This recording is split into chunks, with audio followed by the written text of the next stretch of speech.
Mezco 1/12 Collective enters Tokusatsu with Ultraman.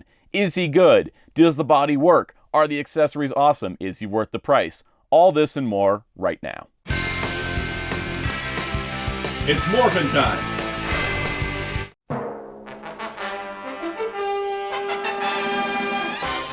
Hello, this is Soundout here, and welcome to another Ultraman review. Today we're taking a look at something different. We're going to be looking at the Mezco 1/12 Collective Ultraman. Now, this is the first Ultraman from Mezco's 1/12 Collective line, which we will discuss sort of what 1/12 Collective is in a moment. But this is exciting because this is a high-end premium figure, not by a Japanese nor Asian company, but an American-based company like Mezco. And as you can see, it has plenty of features. Now, there hasn't been any announcements past Ultraman, even though they did show this Red King. I believe that is their 5 points of articulation Red King from a different line, blown up to go with the 1/12. But if they rolled out a Red King, that would be pretty sweet. I love the box design. I love the really cool pop art vibe, just the really dynamic stuff. And considering this is a line that you mostly would find only online due to the price, it's kind of nice to get a really fancy box. Now, for those unaware of Mezco 1/12, these figures are sort of harder to get because what they do is they put them up for pre-order on their own website and other retailers put it up. Usually you have to put down a deposit on other retailers due to the price. It is a higher price than a normal 6-inch action figure. But for me, I pre-ordered this guy, put down the full deposit at Mezco, and then it took like 2 years to come out. Mezco's been having a lot of delays lately. Even though they keep putting stuff up for pre-order, a lot of their licensed figures have been delayed 1 to 2 years. I'm starting to get pretty much a bunch of stuff I ordered in 2020 and 2021. So it's been a long time coming to get this guy. But I'm really excited to do so. This is actually the 4th Mezco figure I've gotten. All the other ones were DC ones. So this is a new territory for me as well with Ultraman. Inside, you can see we've got a nice little slip. Here is Ultraman himself with some of his accessories. And there is the rest of them. And you know we're going to go through all of this in detail. I just wanted to show how nicely packed this was. It was also really nicely shipped from Mezco themselves. They wrapped it in bubble wrap. But let's get to it. Let's take a look at a Mezco 1/12 figure for the first time on this channel and see if it's worth that higher price. Here he is, our Ultraman. I really do like the way this figure turned out. So the original premise of Mezco 1/12 is essentially to sort of have a quote-unquote more seamless action figure experience at a smaller scale. So much like the larger like 12-inch, 1/6 scale Hot Toys figures, these have a bodysuit. And with Ultraman, I thought this was brilliant because I don't think we've ever really seen kind of the Ultraman bodysuit look on a figure. We usually get a lot of SH Figuarts, which, I mean, I love SH Figuarts, but, you know, you can see every single joint that goes into it. So it's kind of interesting to get an Ultraman that is now in a full bodysuit and at a higher quality than something like Mego can provide where they have to go at a lower budget. And this thing does feel really good overall structure-wise. Now, other Mezco 1/12 figures I've had, you know, just recently got their wonderful, amazing Superman. Their Superman is more of a cloth fabric spandexy texture, whereas the Ultraman is definitely more of a kind of rubbery texture. It's more, how can I say, less fabric, more, you know, kind of rubber material, and that kind of matches how it looks in the show. I think it looks way shinier than the actual show suit, but the visual aesthetic of just looking at it, it looks more like the actual suit from the series, less so than like an action figure interpretation of that. So it's not going to fit everybody's aesthetic. But you can see with Superman and with Ultraman, I guess we'll just do a quick size comparison. They do stand about the same height, with Ultraman coming out a little taller because of the head system. And so the thing is that essentially you're looking at not a 1/12 scale Ultraman, like he's not scaled to Superman. It's more of a 1/12 scale of the suit actor for Ultraman, though he does run a little bit taller than the other Mezco figures I have. But you can kind of see where some of the body proportion is the same because I think they use pretty much the same underbody for a lot of these. Which is also why they don't make too many female characters in this line, which is a bummer. But anyways, back on track to Ultraman. I think what's really cool about him is just the way that the suit is done. It's got kind of that nice sort of texture to it. Now, the downside to this, of course, as you can imagine, covering a 1/12 scale figure in an entire full bodysuit, he's got some articulation limitations. You're not going to get the crazy poses you would get out of, say, SH Figuarts. But you can see the head does turn, which is impressive, as we'll talk about in a moment with another feature. It is on a side-to-side. It can do a little up and down, left and right, so you do got some motion there. Shoulders move out. And the other thing, too, with Mezco, if you ever buy any of these and you haven't bought them, just take all the joints slow. They will pose. Just take them slow and make sure you know where the limits of the fabric are. So he can't do like 360 shoulders, but he can go about that far forward, that far backward. He's got a bicep swivel, a double jointed elbow, which of course will crinkle the fabric. So I don't know if over time that's just going to leave like marks or if this will hold up. That's something I can't determine yet. Now the wrists are kind of interesting. They do pop off kind of easy. You can see the peg is coming through the material. This is different than other Mezco figures where the material usually stops at the wrist and then it comes down, but that's also just due to design. You got to have that clean look. But it does have some in and out pivot. It's just going to be really restrictive because of the material. His torso does crunch forward and a little bit backward and a little side to side, but it is more restricted than other Mezco figures because I think the material is just a little bit tighter. The hips move out like so, but again, you don't want to pull it too far so you don't mess up with the crotch. They can move forward. You can get them to move forward here. Not so much back, just because of the material itself. A thigh swivel, left and right. A double jointed knee, which goes about that far, and then an ankle that pivots forward, back, left, right. So that's that. Now I am trying to be careful with the figure, obviously, because this is a very expensive figure that is very limited produced, and in a lot of ways, it's not so much as fun to just pick up and play. I think even as Mezco figures go, because of this more rubbery type material on the suit. What's really cool is you do have the details like the stitched spine piece on it, and that goes straight into the head. It's very clean, very precise, and I do really like that. Now, one of the biggest features of this figure, which is really, really cool, is, ta-da, the eyes and the chest light up. So the actual color timer lights up blue. There is no setting for red, which is fine because I never really like posing the Ultramans with the red color timer. But you can see the eyes. What's really cool is that the eyes are actually yellow plastic, but the light makes them look white from the back, which gives it kind of a really cool look there. In fact, let me turn my lights down so we can see this thing in darkness. So there we go. Now you can see that he is still blazing bright in the night, which is really awesome. That actually looks very close to how at least the modern LED lights inside the Ultraman suit work. Very bright eyes, very bright color timer, and it does look really cool in the lower lighting we're doing here. And it does, what's really neat is it does just turn on and off with the flick of a switch on the back, which is so, so cool. You're probably wondering, however, how the batteries go in. Well, the button is hidden back here, right about the middle of the back, just right about there, and that turns it on and off. But how do you actually change the batteries? Well, it's very traumatic, but essentially you just pop the front of Ultraman's face off, and you can see where the eye lights are. He looks like an evil robot Ultraman now.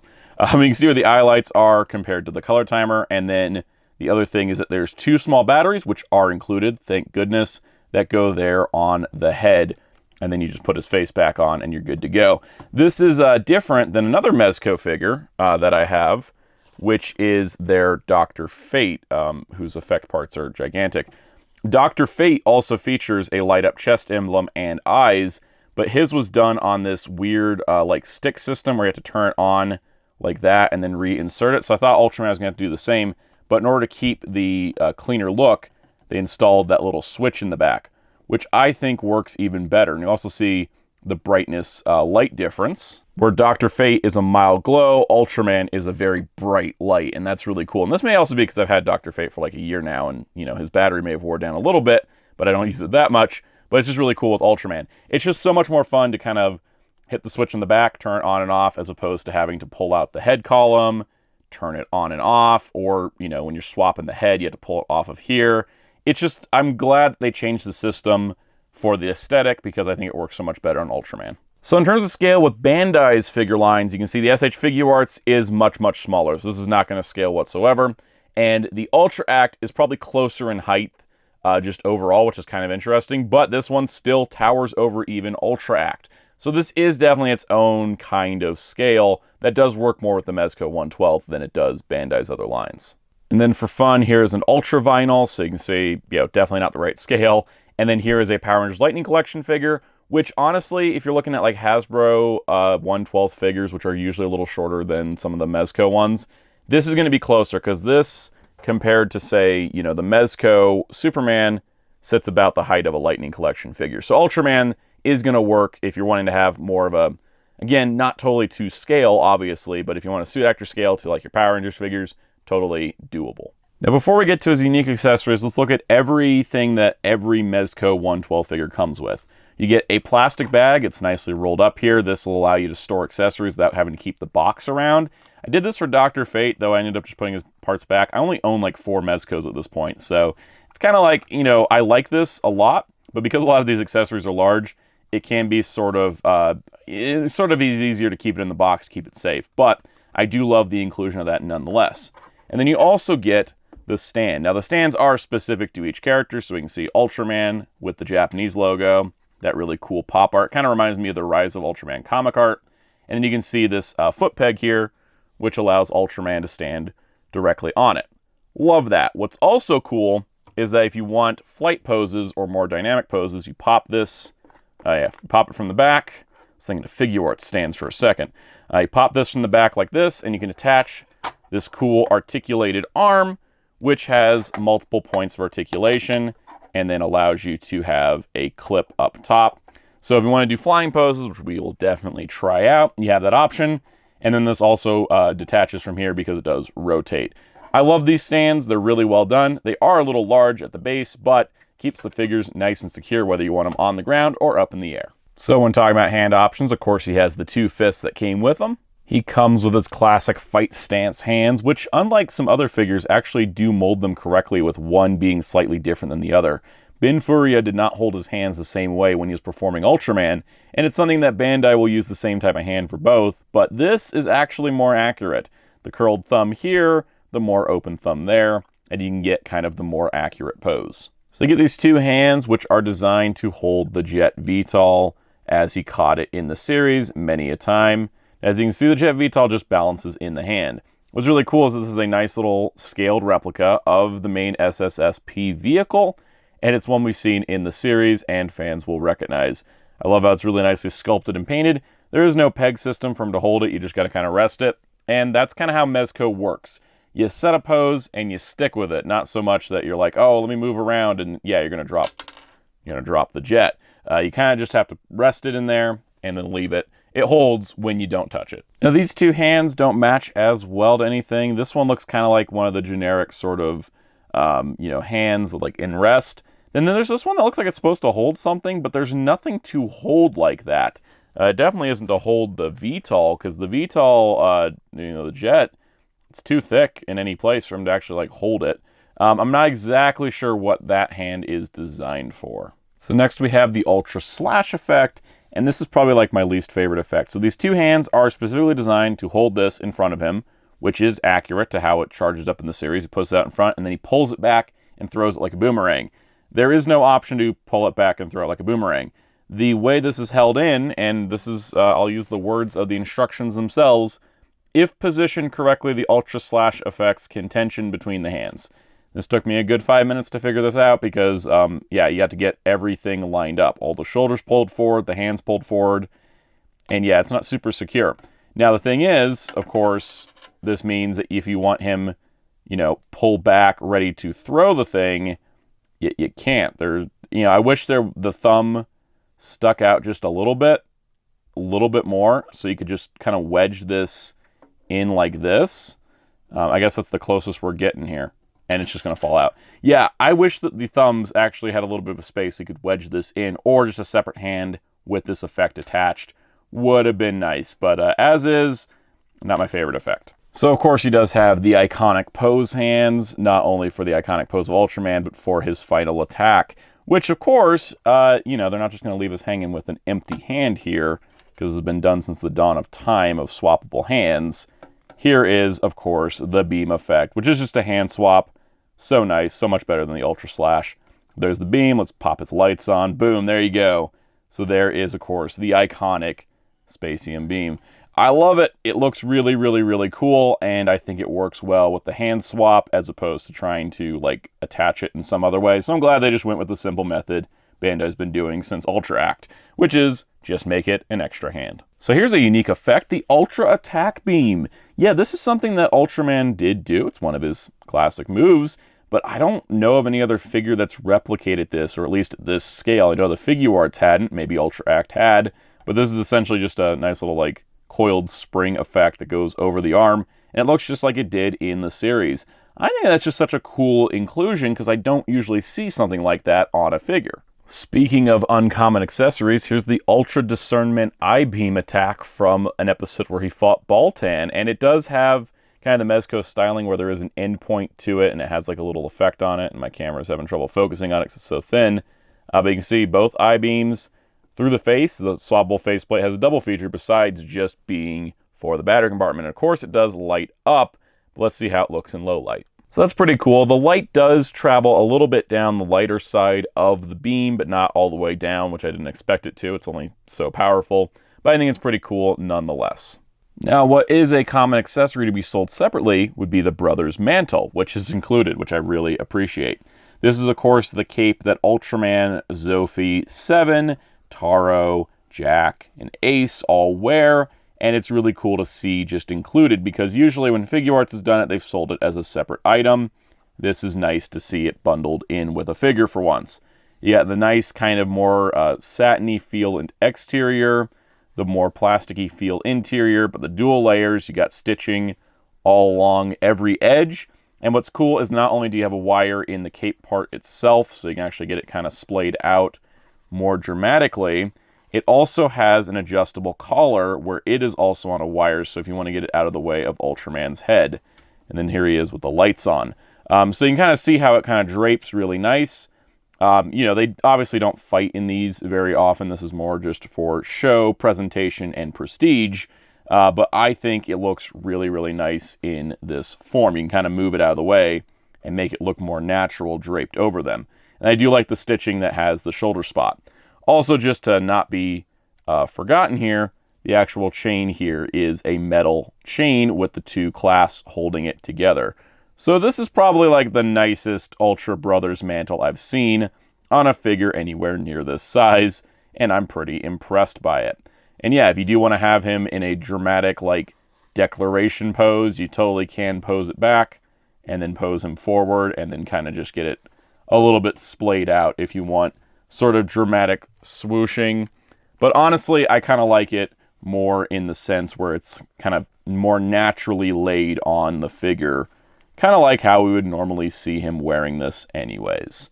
Oh, and as a note, it's not really that hard to put on and over the head. It's probably the reason for the adjustable collar, is just to get it on and over. But yeah, I think the Brothers Mantle is probably one of the coolest pieces of this set. But the coolest accessory are these buildings. I love them.